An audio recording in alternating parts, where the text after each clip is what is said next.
Good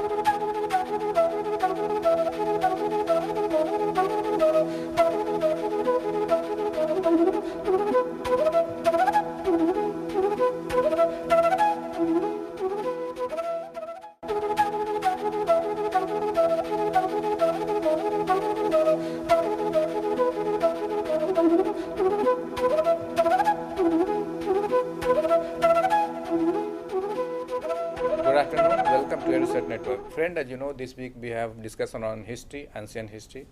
And yesterday we discussed what was the nature of society and economy during the early Vedic period. We will move further and we'll talk about the society and economy during the later Vedic period. And for discussion on this very topic, we have in the studio Dr. O.P. Singh.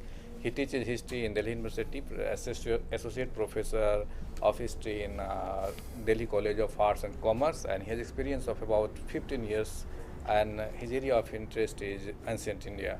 So on your behalf, I welcome Dr. Singh for a research lecture on this very topic. Welcome, sir. Thank you. Thank you, Metallurgy. Thanks a lot. Friends, yesterday we discussed the society and economy during Rigvedic times.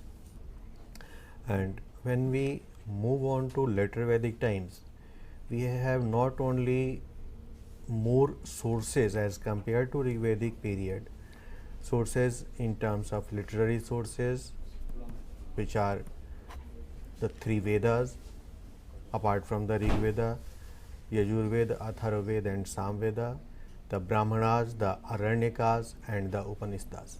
Now, apart from these literary sources, we have also a number of archaeological sources discovered from a number of PGW sites, almost more than 700 PGW sites across North India.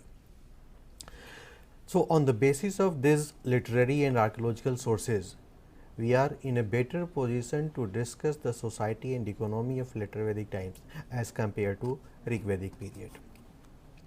So, when we come to later Vedic times, but we find that there is a widening of horizon, geographical horizon is expanding as compared to Rigvedic times, because during Rigvedic times the focus of the Aryans was Indus Valley region, whereas during later Vedic times they move further towards east, and in this region the activities taken up by the Aryans were the activities of the Aryans where this area was the hub for the activity of the Aryans during later Vedic times. Now, moving in time and region, there is also a shift in economic production, because whereas there was emphasis on pastoralism during Rigvedic times, this emphasis on pastoralism is replaced by agriculture during later Vedic times. However, pastoralism was still important, because this is evident from a number of Pasukam rites in the contemporary literature and importance of sacrifice of capital in the yagyas. But it was no longer the primary economic activity. Now, the primary economic activity during later Vedic times becomes agriculture. Now, this growing importance of agriculture during later Vedic times is attested by a number of evidence. For example, when we look at the later portions of the Rig Veda, let me remind you that the later portions of the Rig Veda is the portion which was composed during later Vedic times. In Rig Veda itself, we come across agricultural operations such as sowing, cutting, threshing and winnowing. So, these agricultural operations are referred in Rig Veda only, of course, during later times. This indicates that the focus of the people was now shifting towards agriculture as compared to pastoralism as it was during Rig Vedic times. Similarly, if we look at one of the contemporary literatures, Satpath Brahman, we have references to plough that were drawn by 6, 8, 12 or even 24 oxen. Now, this number, this reference of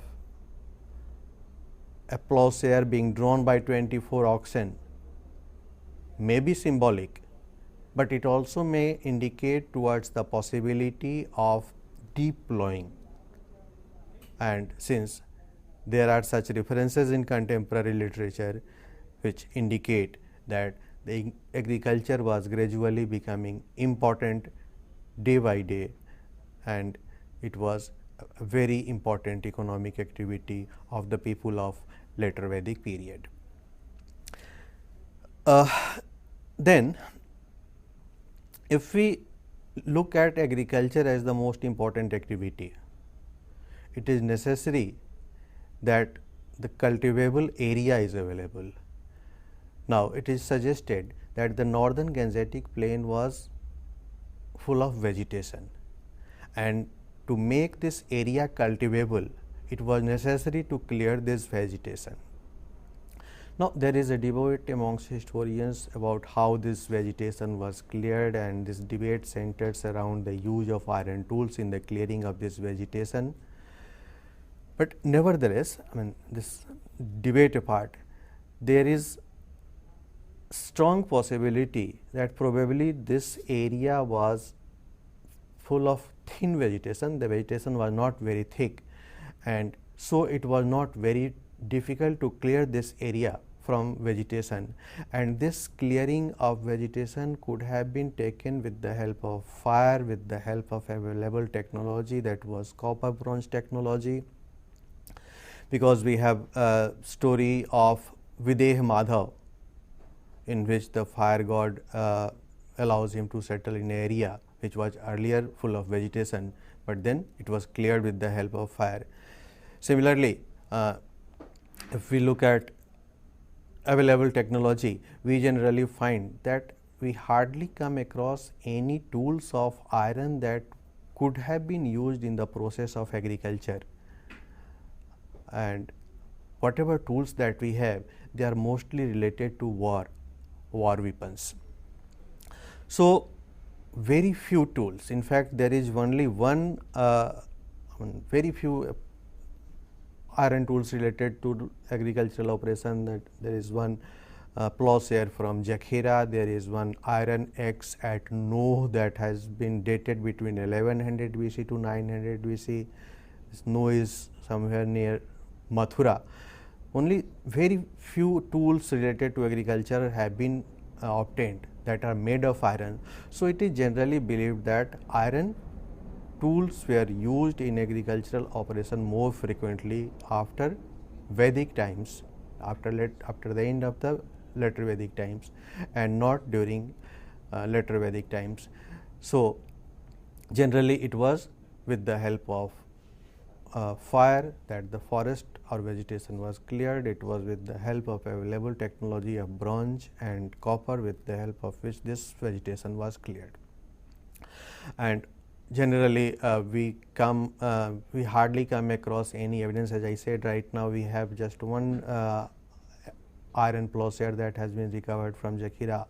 So, no, there is very few evidence of iron plowshare as well. So, mostly it was probably use of wooden plow with help of which this agricultural operation was performed during later Vedic times. Now, if we look at the contemporary literature, what we find that there is a list of crops that was grown, and this crop was both Rabi and Kharif.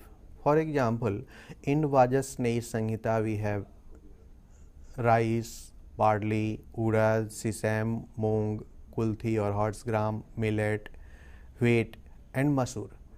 And apart from this list, Atharva Ved provides the name of another agricultural produce, that is sugarcane or ikshu. So, this variety of crop, if we look at, what we find that as compared to Rigvedic times, there is addition of rice, that is vrihi, in the later Vedic literature. Then we have wheat, that is godhum, and we have sugarcane as well. And interestingly, what you find that most of these crops were also grown during Indus Valley civilization. So, there is addition of 2 or 3 grains only during Rig Vedic times. And apart from this list of grains that is available there in the literature, the evidence, archaeobotanical evidence for all these grains is obtained in the excavations, and almost all of these have been recovered from Hastinapur, that is located near Meerut in the western Uttar Pradesh.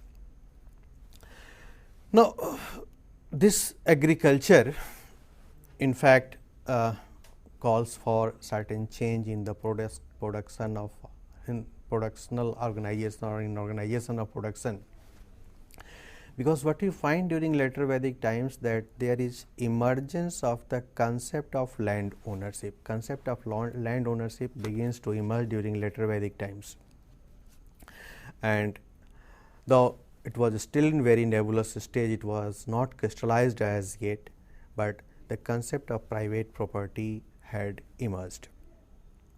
Now, apart from it, of course, the concept of private property had emerged, but we no longer find prayers for land in the sacrificial context of later Vedic times. And as far as the control of the king or right of the king over the land is concerned, it is suggested that it was the Vis or the common people which had the control over the land, because Satvat Brahmana states that Chhatra can grant land only with the permission of Vis. So, Chhatra cannot, Chhatra or the Kshatriya or the king cannot grant land on his own sweet will only. He can grant a piece of land, but after taking due permission from the Vis. And apart from it, what we find that the patrilineal household, that was Grih, was now accepted as the basic unit of agricultural production, and thus the Grihapati had become the de facto owner of the land. Now, this is a very important shift from the communal ownership of land that was there during Rig Vedic times, where the entire community controlled the land. Now, it was the head of the family, the Grihapati, who was the de facto owner of the land, and in fact, he could disinherit his son also from the land ownership. Now, since there was expansion of agricultural activities as compared to Rigvedic times, there was possibility of surplus production, and since there was possibility of surplus production, there was also some possibility of increase in arts and crafts as well. And here again we have a number of crafts that are witnessed during later Vedic period in the contemporary literature. Apart from the crafts that are already mentioned in the Vedic times, we have a number of other crafts that find place in the Rigvedic literature. For example, embroidery, dyeing industry, rope making, ointment making, hunting, fishing, trading, astrology, etc., are some of the crafts of a long exhaustive list that can be obtained during later Vedic period from the later Vedic literature, and these crafts were existing amongst other crafts that were already being practiced, like the leather working, like jewelry making, like like chariot making, etc., etc. And apart from these crafts, we have a very important shift in the field of metallurgy, which of course can be considered as another important craft of the period as well. And in metallurgy, now we have more and more metallurgical activities that were being practiced by the artisans of later Vedic times. Vajasneyi Samhita, that is the Shukla Yajurved, provides a very important list of the craft practices, which indicates that the artisans used to work in gold, bronze, iron, copper, lead, and even tin. Now, since these crafts are mentioned in contemporary literature, apart from these crafts, the most important change that is taking place in the field of metallurgy is introduction of iron. As I said earlier, there is a huge debate amongst scholars about the significance of the use of iron for the process of urbanization during 6th century BC. But no doubt iron was a very important introduction, and it made a very important shift in the area of technology, and the existing technology was now can be said to have been revolutionized.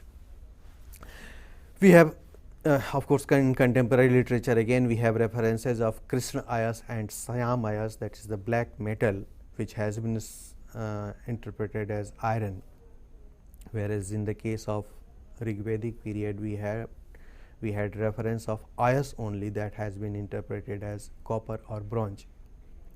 Now, apart from Krishna ayas and Syam ayas in contemporary literature, we have reference of Dhmatri, that is smelter. We have reference of Karmara, that is smith, and then we have references of bellows or the bhastra, that is used in manufacturing of iron tools by the iron smiths.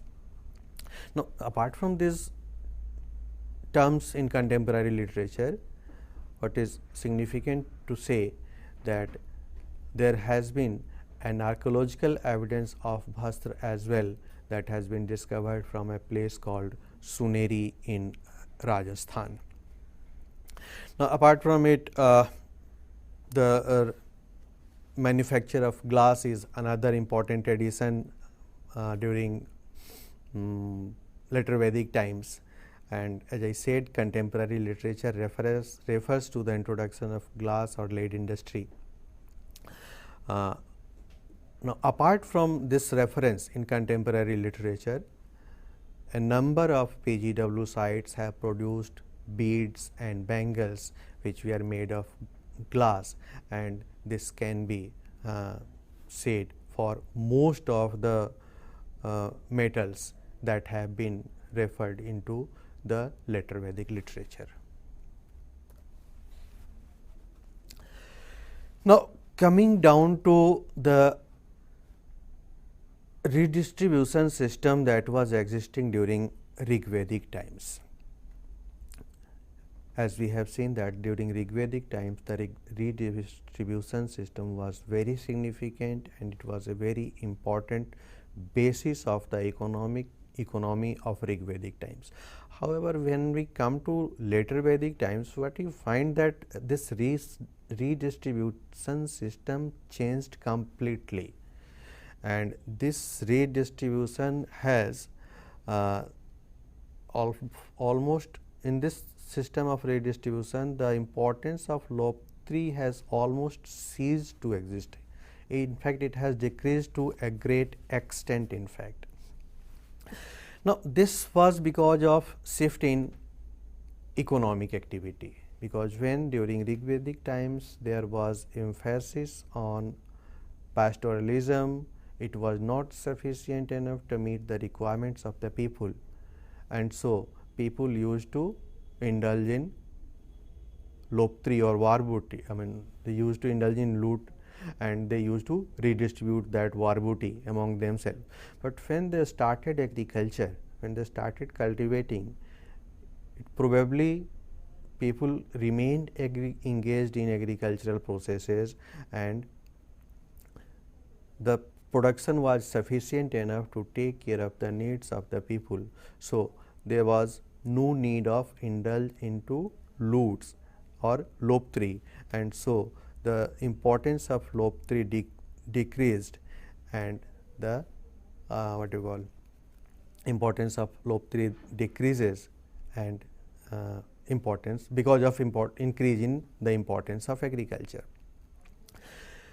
But at the same time, it can also be found that lobe 3 did not disappear completely. We have certain references during later Vedic times as well, when lobe 3 was being practiced. Now, what is significant that this lobe 3 during later Vedic times was not distributed amongst the entire population, but it was redistributed only amongst the first two classes of the society. It was redistributed among the Brahmanas and the Kshatriyas. So, in a way, we can say that the tendency towards unequal distribution of wealth that had already started during Rigvedic times accentuated during later Vedic times. Similarly, what we find that there was change in the nature of Bali as well, because the Bali that was voluntary during Rigvedic times, it became almost obligatory during later Vedic times. It was almost necessary for everyone to pay some offering to the chief. Now, as Rigvedic times, again during later Vedic times too, this was probably obtained by force from some people, because in the contemporary literature the king is called Vismat, that is the eater of wish. Now, Bali, what you find that in contrast to the decrease in importance of lobe 3, we find increase in the importance of Bali. This can be related to decrease in lobe 3 as well, but it can also be related to increase in agricultural production, because now people had probably more surplus to at their disposal to give it to their chiefs, and the chiefs were now expecting their people to give a part of their production in the form of Bali. Still, it was not a tax. Can we say suggested that it was not a tax as yet, because the agricultural production was not sufficient enough. Some of the reasons for less agrarian production could also be that in the field of paddy cultivation, the transplantation of paddy had not started as yet, and that was one of the reasons for low production level. But nevertheless, the production of grains had increased, not only in quantity but in quality as well. We have numerous grains that are referred in contemporary literature as being produced, and the king of course wanted a share in it, and so the Bali had not become compulsory as yet. It was not a tax as yet, but it was obligatory for everyone to pay a part of their produce in the form of Bali. Now, there is some debate about the use of taxes, collection of taxes during later Vedic times, because some people suggest that there was emergence of taxes. Of course, the state system had not emerged completely during later Vedic times, but whatever state was there, whatever level of the state system was there, some sort of tax was required by the state, and these taxes, it is suggested that were probably 1/10 to 1/12 of the produce that was taken by the state as the royal share. Because in contemporary literature we find an official called Bhagadugha who was responsible for collection of this tax, and this collected tax was kept by an official called Sangrahitri. So, on the basis of a few evidence, it is suggested that the state used to collect tax in the produce that was 1/10 to 1/12, and it was collected by an official which was kept with the another official. Then this period is also important for some kind of development in trade as well, because whereas during Rig Vedic times it seems that people were not familiar with the sea, because wherever Samudra is mentioned, of course Samudra is mentioned in the Rig Veda, but wherever it has been mentioned, it is mentioned as collection of water and not as sea. But during later Vedic times we have reference of sea that is explicit, because all the seas adjoining the Indian territory are mentioned in later Vedic literature. Now we have also some references of cattle as being the medium of exchange during later Vedic times for this trade. Of course, Niska is also mentioned, but probably it was a gold jewelry as it was during Rig Vedic times. There is also mention of Satman, which is considered to be a weight or a silver jewelry, but we are not sure because no archaeological evidence of these metals have been recovered for the Rig Vedic times, whereas during later Vedic times too there is no such evidence to suggest that they used coins or coin economy was prevalent during later Vedic times.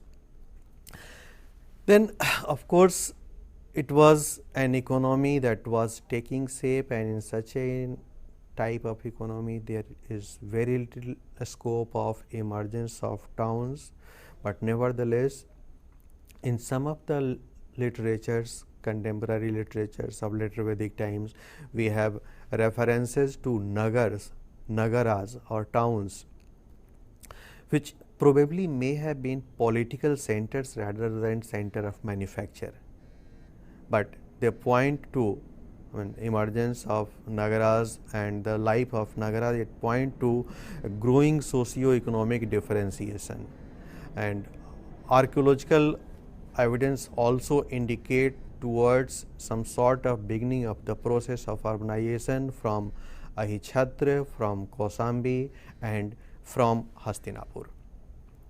So we may suggest that during later Vedic period a number of important, significant but gradual developments were taking place, and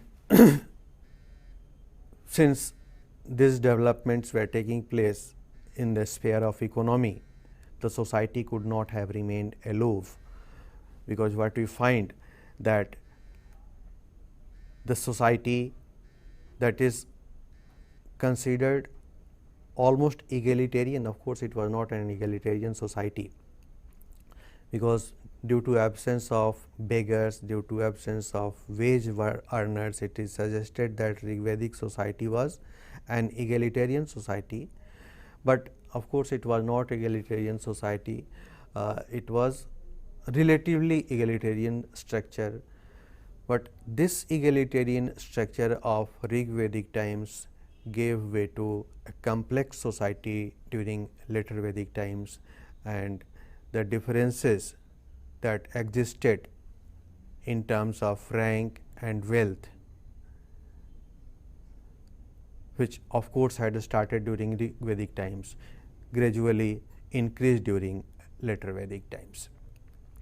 Now, what we find that during later Vedic times there is an emergence as well as strengthening of Varna-based society, the society that is said to be based on the basis of Varna came into existence during later Vedic times, though the hymn related to it is already found in the 10th mandal of the Rig Veda, that is related to primeval man, in which it is suggested that the Brahmana was born out of the mouth of the primeval man, the Kshatriya was born out of the arms, the Vaisya was born out of the abdominal part, and the Sudra was born out of the feet of this abdominal man. But this society in fact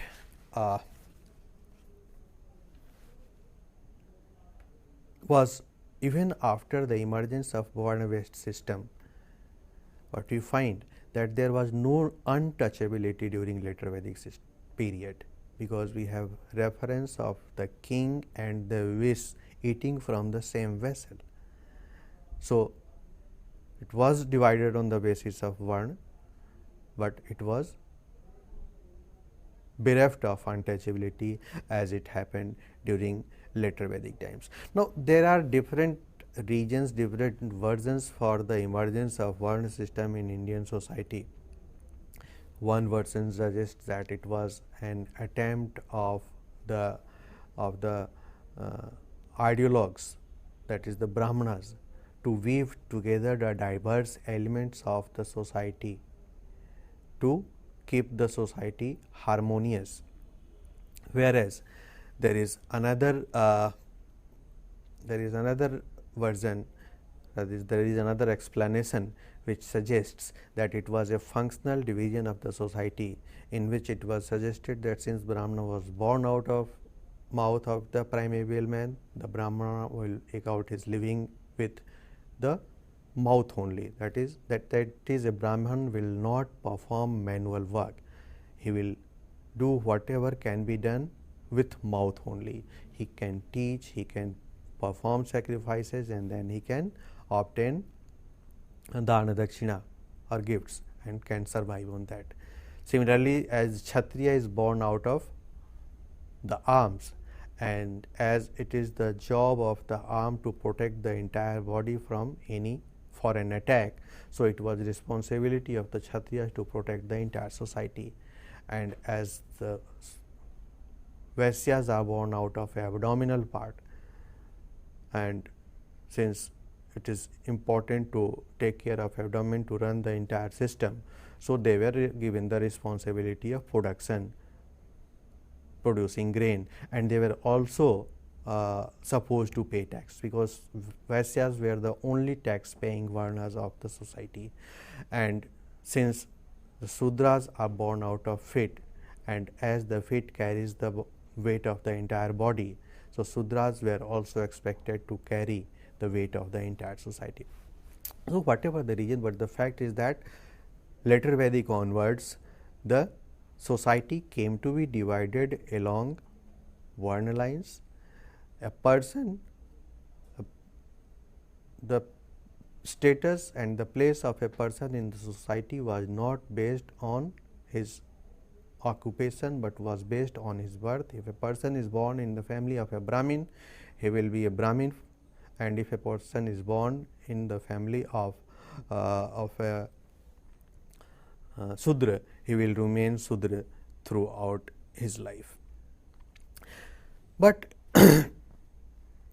what else can be said is that despite of the fact this Varna-based society was created, it has been argued that probably some of the representatives of the practitioners of Harappan religion as well were accommodated within this society, and they, along with their tribal priest and indigenous tribal chief priests, were accommodated in the society given the status of a Brahman, because the origin of Vasishtha and Agastya has been shown out of Jar.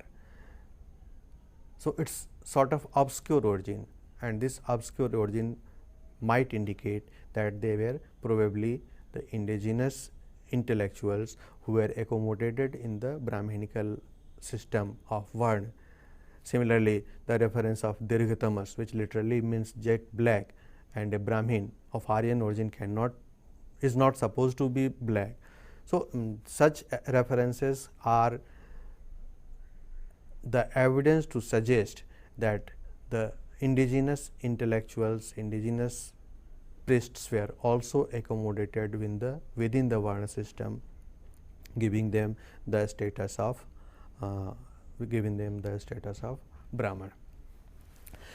Similarly, we find emergence of certain new institutions during later Vedic times. For example, institution of Gotra emerges during later Vedic times. This institution of Gotra was related to, it was related to a mythical originator of a particular clan, and people used to trace their descent from that originator, and over a period of time it emerged, it developed into a social institution, because it began with the practice of keeping their cow at a particular place. Gotra literally means cow pen, and it begins with the practice of keeping their cow at a particular place, and then cows of different sizes were kept at different places, and people started tracing their descent from those sizes, and it ultimately developed into an important social institution through which over a period of time people started practicing gotra exogamy and caste endogamy. Similarly, ashram is another social concept that emerges during the later Vedic times. The first 3 stages of the ashram also emerged during later Vedic times, that is the brahmachari, grihastha and vanaprastha. Now, what we find that in later Vedic literature there is a stress on the cooperation of proper ordering of society. There is stress on cooperation between various varnas on the proper ordering of the society. Now, this cooperation is sought by the literature amongst the Brahmanas and Kshatriyas, and this could have related to subordination of Vaisyas and Sudras to Brahmin and Kshatriyas on the one hand, but at the other hand it was also related to subordination of Kshatriyas to Brahmanas, because the Kshatriyas were the Brahmanas were dependent on the Kshatriyas for their survival, and it was necessary that they remained subordinated to the Brahmanas.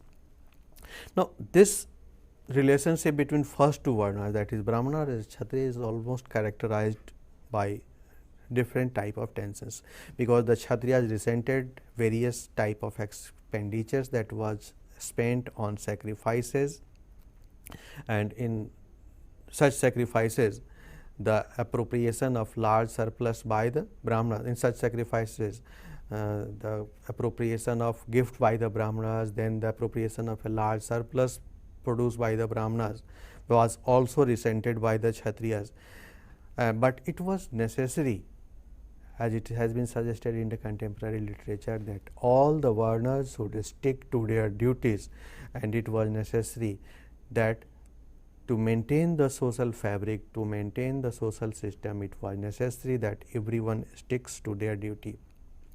Nevertheless, there were tensions, and these tensions have been reflected, but at the same time, since they were dependent on each other, the Brahmanas were dependent on Kshatriyas for their survival, and the Kshatriyas were dependent on the Brahmanas for their ideological support.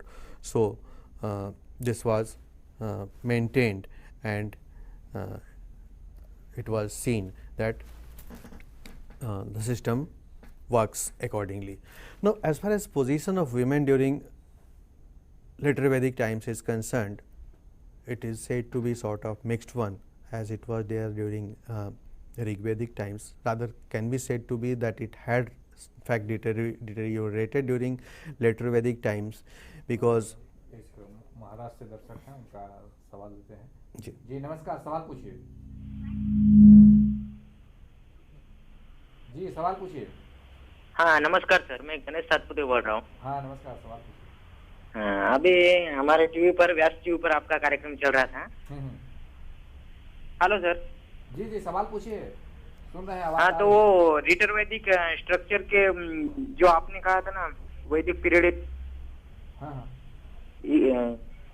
Equilibrium structure, वो हिंदी में बताया ना हमें, वो अंग्रेजी में हमें समझ में नहीं आ रहा है। अच्छा अच्छा, तो ठीक है, एक बेसिक जो बातें हैं वो हिंदी में सर से मैं रिक्वेस्ट करता हूँ थोड़ा 2 मिनट में बता दें, क्या और दर्शक हैं उनके लिए ये अंग्रेजी में चल रहा था। सर, लेटर वैदिक और अर्ली वैदिक के जो मूलभूत चेंजेस किया थे, ये इनका प्रश्न है, या क्या उसमें डिफरेंसेस थे सोसाइटी में भी और इकोनॉमी में? देखिए, ऋग्वैदिक काल का जो समाज था वो समाज पेशे पर आधारित था, जबकि उत्तर वैदिक काल का समाज वर्ण पर आधारित समाज हो गया, और वर्ण भी इस तरह से कि किसी व्यक्ति का समाज में स्थान उसके वर्ण पर निर्भर करता है। अगर वो ब्राह्मण के परिवार में जन्म लिया है तो ब्राह्मण ही रहेगा, और वो अगर वह शूद्र के परिवार में पैदा होता है तो वो शूद्र ही रहेगा। जबकि इस तरह से ऋग्वैदिक काल में नहीं था।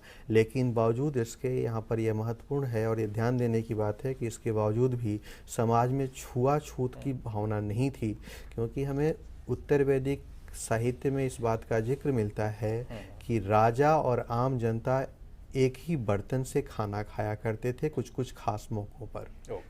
तो इसके चलते हम एक तो अंतर ये था कि सामाजिक व्यवस्था जो अर्ली वैदिक पीरियड में था, यानी कि 1500 से 1000 बीसी का जो टाइम पीरियड है वो पेशे पर आधारित था। 1000 से 500 के बीच का समय वर्ण पर आधारित था। लेकिन उसमें भेदभाव नहीं थे, सब आपस में मिलजुल कर सामाजिक समरसता थी। ये अंतर था। और इकोनॉमी में क्या अंतर? अर्थव्यवस्था में मूलभूत है ये है कि ऋग्वैदिक काल की अर्थव्यवस्था पशुपालन पर आधारित थी, जबकि उत्तर वैदिक काल की अर्थव्यवस्था कृषि पर आधारित थी। पशुपालन पर आधारित होने का ये मतलब नहीं कि कृषि का महत्व नहीं था, या कृषि पर आधारित होने का मतलब ये नहीं कि पशुपालन समाप्त हो गया था। मुख्य पेशा जो था ऋग्वैदिक काल में लोगों का पशुपालन था, और उत्तर वैदिक काल के दौरान लोगों का मुख्य पेशा कृषि था। तो दूसरा अंतर इकोनॉमी में जो मुख्य था पशुपालन और कृषि। तो मैं समझता हूँ कि एक ऊपरी तौर पे जो दो लाइन में हम लोग समझ सकते हैं मुख्य अंतर से। साथ में सर आप कंटिन्यू करें, वीमेन की स्थिति क्या थी? हाँ, we were talking about the position of women, and as I said that the position of women in fact started deteriorating during later Vedic times, because a contemporary literature, Aitareya Brahman says that a good woman is one who does not talk back, जो औरत जवाब ना दे वो अच्छी महिला होती है। तो इस तरह के चीज़ें, things like this we find during later Vedic literature. We find that women is classified as one of the three vices along with dice and wine. Women is said to be, the birth of a girl child is said to be the cause of misery. So such references are found during later Vedic times. But at the same time, it can also be suggested that there was no child marriage during later Vedic times as well. So in this way, the position of women was good. We have एक तरह से हम लोग कह सकते हैं महिलाओं की स्थिति लेटर वैदिक पीरियड में जाकर कुछ खराब हुई है। ऋग्वैदिक काल की तुलना में कुछ गिरावट स्थिति में देखने को मिलती है, लेकिन उसके बावजूद भी कुछ ऐसी चीज़ें थी जो कि अभी तक अच्छी थी। जैसे कि ऋग्वैदिक पीरियड में भी जो मैरिज एज हुआ करती थी लड़कियों की 15 to 16, लेटर वैदिक पीरियड में भी चाइल्ड मैरिज शुरू नहीं हुई थी। ऋग्वैदिक पीरियड में we have women scholars like Ghosha, Pala and विश्वरा।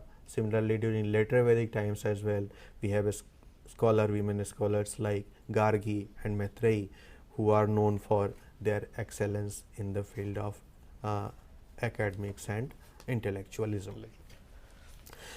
So, apart from it, if we have a broader look at the social developments taking place during later Vedic times, what you find that there was an amalgamation of Aryan and non-Aryan social institutions. There was a time when during the Rig-Vedic times the Aryans wanted to maintain their racial purity and they tried to avoid any contact with the local population.